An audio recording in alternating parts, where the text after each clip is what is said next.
Hey guys, Matt Noakes here. A couple days ago I wrote an article, and the theme of the article was about making adjustments, and that it's, the hardest thing to do when you're in the minor leagues is to get out of A ball, to go from A ball to double A. But once you get to double A, you have to start being able to make adjustments to stay there and to play well. And then it's, of course, hard to get to the big leagues, but when you do get to the big leagues, there's a saying, it's easier to get to the big leagues than it is to remain in the big leagues or to stay in the big leagues. Well, why is that? Well, it's easier to get there because the powers that be hope that you're going to be a good player, and maybe they give you an opportunity. You get the opportunity, and if you're not constantly getting better, then you're not going to stay in the big leagues, because they're going to figure out your holes and they're just going to eat you up. And you have to constantly be making adjustments and getting more efficient. You have to become a better hitter every day, or at least you have to attempt to be. We're not always a better hitter every day, of course, because we go through our slumps and struggles where we're completely lost.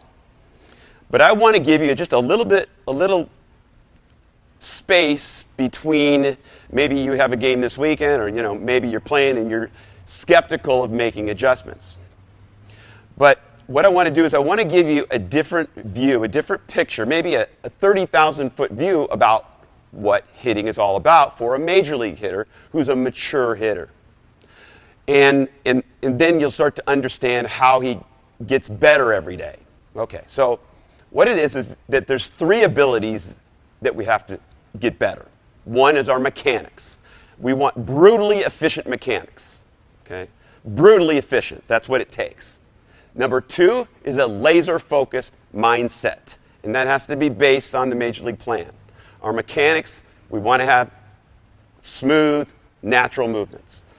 Our laser-focused mindset, we want it to be based on the Major League plan. And then we want to have a natural timing that we can count on, that is intentional in the sense that we can work on it and we can sync up a pitcher maybe when we're watching him warm up, and we can eliminate pitches, we can look at what he's doing, whatever.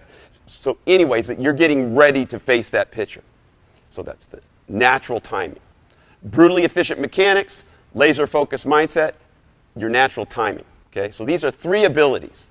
And every one of those abilities has a toolbox. You have a mechanical toolbox to fix your mechanics. You have a timing toolbox to fix the problems with your timing. And then you have another toolbox for your mindset, your plan, what you got to do, what you got to be thinking about, how you can make adjustments. Now, the problems come is when you commingle these things. And let me just give you a little bit farther view away from this. Here's why. When we're struggling, the first thing we do is go down to the batting cage and we just start hitting balls. And we just make adjustments and we change things. Well, why do we do that when we're struggling? Because sometimes it works when we change things and make adjustments. Sometimes we make an adjustment that works and feels good, and we go out and we get 3 or 4 hits. So what happens is that only lasts for maybe a game or two. Why does that happen? Because every time you change your mechanics, it's random. It's random, but what you're doing is you're making yourself shorter, like a shorter swing, a longer swing, quicker to the ball, shorter to the ball, or slower to the ball. Maybe you're in the zone longer and smoother, or maybe you're in and out of the zone. Okay? So every change that you make changes the amount of time that it takes to get to the ball. Okay? The problem is that you can't always count on the fact that you're going to be coping with the pitcher's motion. Maybe if you get just the right pitcher that you seem to hit well off of, and then you made mechanical adjustments to change your timing, because maybe his motion is comfortable for you, just like in soft toss, it's real comfortable so you don't worry about the timing. But there's not always going to be your favorite pitcher on the mound.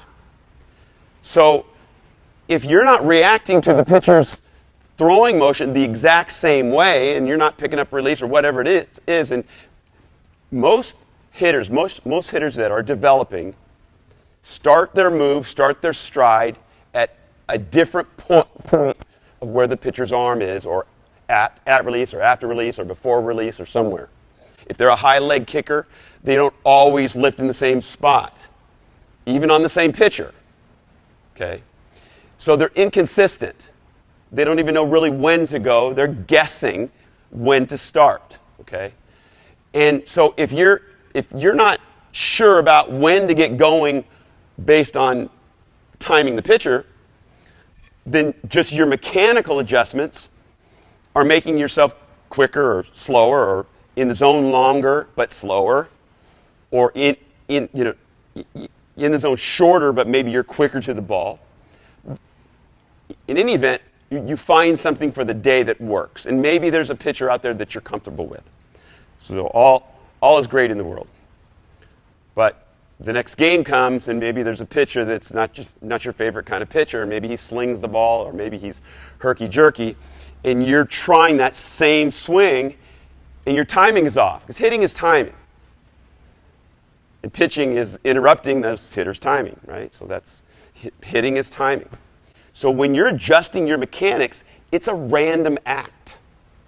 Okay? So you have a mechanical toolbox. You have a timing toolbox. But what you're doing is you're going into your mechanical toolbox to fix your timing. Really good hitters, they don't do that. And that's what I wanted to talk to you about. That there are 3 abilities that you need to continue to develop throughout your career. It's not that you're going to learn something, significant every day. Now, there's a lot that happens in baseball, and sometimes it feels like you learn something new every day, or you see something new every day at least. But learning something new every day doesn't necessarily mean it's something that you haven't seen before, or that you don't know about. What it means is this. Those 3 abilities, brutally efficient mechanics. Let's just begin with our mechanics. You began with your mechanics when you were in Little League, and you had a swing. Let's say your swing wasn't very good. Okay? All right? The job of becoming brutally efficient, okay, is that every day your single job with your mechanics is not to just keep adjusting it to fix just because you had a bad game. Your job is to make it more brutally efficient. Your job is to get incrementally more efficient every day. More powerful, more precise, getting your weight into the ball just on time, getting smoother so there's no pauses and stops and starts, so that you can be a hitter that flows into the ball. Okay? So if every day you just get a little bit better with your mechanics, and then you leave that alone, then you go to your timing. Okay? And now I'm just focused on the timing variables. I call them the 6 timing touchstones. The mechanical things are the 12 touchstones. The 6th touchstone I call them, that's just what I call them. You call them rules, you can call them whatever you want. Talks about the issues of the pitcher, so I call them the 6 timing touchdowns. So there are 6 variables that happen that you have to cope with. You have to deal with these things. All right? And so you go into that toolbox to figure out your timing. You don't want to just change your mechanics to fix timing things. Because if you're still making the timing problems that you should be fixing from the timing toolbox, coping with his delivery, maybe filtering out his delivery that's herky-jerky, synchronizing release. Maybe you're not timing the pitch. You're not beginning at the same time. And then, of course, you have your physical things that you have to synchronize. So you have to have a coordinated stride and transfer. They have to be coordinated so that you land, swing, and get weight into the ball. All right? Then you have to have swing flow. Okay, that is timing itself. And then you have to match the swing time with the pitch time. All right? That's inside the timing toolbox. But you got a mechanical toolbox. What's your job there? Keep changing things because you had a bad game? No, you don't want to do that. Well, that's what we do. I did it. I remember doing it. I remember doing it all the time. There were times in the big leagues that I did it. And I wished I would have had someone that would have told me just the rule that Don't change your mechanics just because you had a bad game. Focus on the other things. Focus on your timing and your plan. And you're like, well, what does that mean? What are you talking about? Let me give you an example. When you hit soft toss, there's a lot of variables. As a matter of fact, the same variables in soft toss are in the game. But when you hit soft toss, you're not even aware of these variables that you're coping with, that you're managing. Okay? So it's about 12 feet. You're comfortable with that space. The pendulum of the arm is like the delivery of the pitcher, and you know what to expect. It's not complicated. You know where the ball's about to be released. You know when it's going to be released because the pendulum of the arm is nice and smooth. You're expecting a little trajectory of the ball because you've been hitting soft toss your whole life. So you expect a ball to come in a certain way.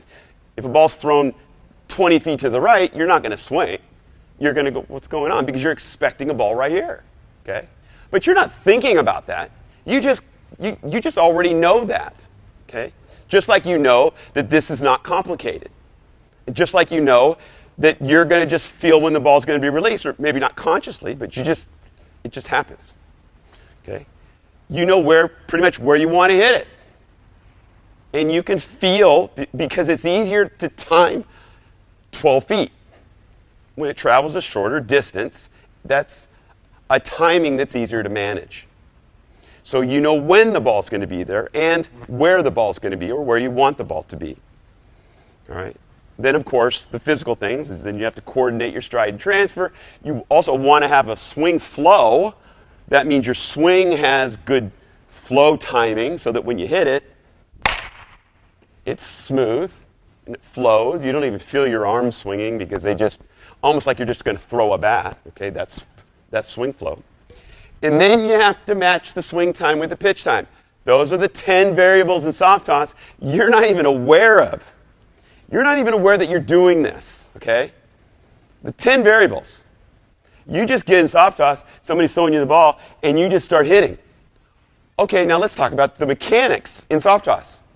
Are you changing something on every pitch when you don't hit a ball? No. Maybe on the first pitch, you choose something. You just kind of grab the bat, it feels good. And if on the first swing you hit it well, you don't change a thing. Because as long as you feel like you can repeat it, you're fine with your mechanics. Your mechanics are completely fine if you can repeat it. So you're not going to be going around adjusting. What are you really doing subconsciously? Because in soft toss, you're using your automatic mind, your subconscious, your pre-programmed subconscious. You're getting the most out of that. Your conscious mind processes information at 40 bits per second. Your subconscious processes information at 40 million bits of information per second. Okay? So you want to be operating in the automatic mind. All right, soft toss, pretty much automatic, right? You're not thinking about your swing, you're certainly not. And as far as making it more efficient, that's probably what you do. Maybe you take a swing and it's maybe not a perfect feel of your mechanics, but you like it okay. You knew when the bat was going to get to the ball at least. You could keep swinging that way. But maybe you just make it a little bit better, but you just don't really worry about it much. So after maybe 3 or 4 swings, you're through with making adjustments with your mechanics. Okay? That's not what happens when you move back to 60 feet. When you multiply that space of soft toss by 5, it changes everything. And the same variables that you're able to manage subconsciously without even knowing become unmanageable. So now you can't, the same variables, all 10 variables that you didn't even have to think about, you didn't have to worry about, you could, in the game, you can't manage them easily. So you have to think about these 3 areas of hitting. And that's why I'm trying to give you like a 30,000-foot view. So what happens is that if you get more like soft toss, your goal is to become a natural hitter. A natural hitter is more like hitting soft toss. Okay? But let me just give you one example of a problem that's unlike soft toss, but it's something that we've all experienced, that we've all have done to cope with not being natural or with our timing. So we're in a game, and we wish that we could hit it like in soft toss, but we're in a game, and the pitch is thrown, and we just smoothly go forward. But let's say we don't hit it, and we're off. Well, now we're all worried about our swing, and we start changing something. Or what happens is that sometimes it gets so bad, let's say the ball's out front. What I did here is there's 229 balls from the front of the plate to the pitcher's mound, or from release, from about 54 feet at release. So this is 224 balls every 2 balls. So this is 220 balls, all right? So let's say 218, 16. So 216 balls. So let's say you're hitting it, you hit the 216th ball in the game, okay? Because your timing's off, because you're not doing something right in the timing toolbox. And instead of going in that toolbox and fixing it, you start changing, you go into the mechanical toolbox, start changing mechanics, something you would never do in soft toss. Because even if you do make something, even if you do remember something, some swing, some feel, some experience that you had when you hit well, even if you have that feeling, it's not going to translate all the time. That's why it only lasts a game, and that's why you have to kind of scroll through everything or every good experience. And it's hard, and it doesn't work very often. You don't get hot very often by changing your mechanics. Ultimately, you get hot when your timing is good. So here's a problem that happens when your swing is not natural. So let's say I'm hitting, and I'm not coping with my timing very well, and I find myself lunging and doing that and hitting balls like that. And let's say I just can't control myself. And so what do? What most people do, instead of understanding your timing and how to be on time and to fix your timing and to fix your mechanics to adjust to timing correctly, you try to stay back. So people say, got to wait back, got to stay back. It's the first thing everyone says. Hey, you got to wait back, got to stay back. I always used to think, stay back. Well, why would I want to stay back? When am I going to stay back till it's time? Why add something? Why not just skip that and just try to be on time? Why not skip waiting back? Why not just skip adding that and just be on time? Okay? Well, we think we're clever, or we think we have to. So what do? We get drastic, and we put ourselves in a position so that we can't go forward. You guys know what I'm talking about. You'll put yourself back and you'll wait back. You almost put yourself in an awkward position way back here so that you almost can't go, or that when you do go aggressively, you won't go as early and you won't maybe go as far. But you do it mechanically. So you try to fix your timing mechanically, and you try to force yourself to stay back. And you know as well as I do, that never works out well. Okay? It's better to just be free, to be able to just be free and be on time, and not to force yourself to wait back physically. That's not a natural hitter. You would never do that in soft toss. Okay? But you start changing your mechanics to fix your timing, like try to stay back, and then you try to physically stay back, and you put yourself in this position, and then you try to swing from here. You actually try to physically swing from a position where you're almost in an awkward position. You know what I'm talking about. You've done it. You've tried it. Now, here's what happens. Every adjustment that you make that's mechanical to fix your problems if you have a bad game is generally because you're changing your timing. You do a Google search on hitting, you're going to get 170 million ideas or voices or lessons or people giving you advice. And what are they? They're mechanical things, most of them. Some are on timing. But they're suggestions to be a better hitter mechanically. All right? Well, The real thing that you want to do mechanically is just every day become more efficient. Your job is from day one, wherever you're at, by the end of the season, you're more mechanically efficient. So what does that mean?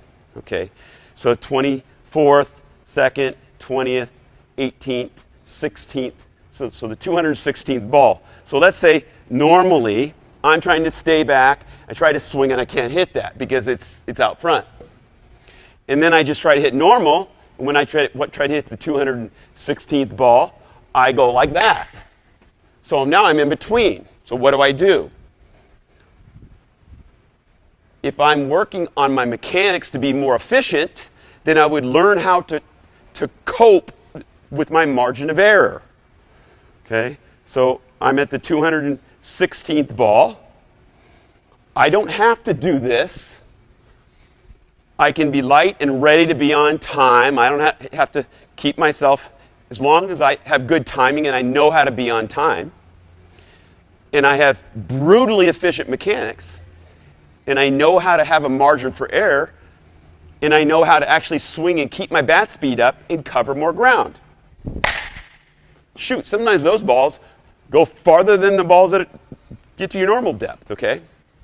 So what happens is that if you can get to a point where you practice reaching as far as you can so that your reaction to hitting a ball that you're out front on isn't a leak. You don't do a pike.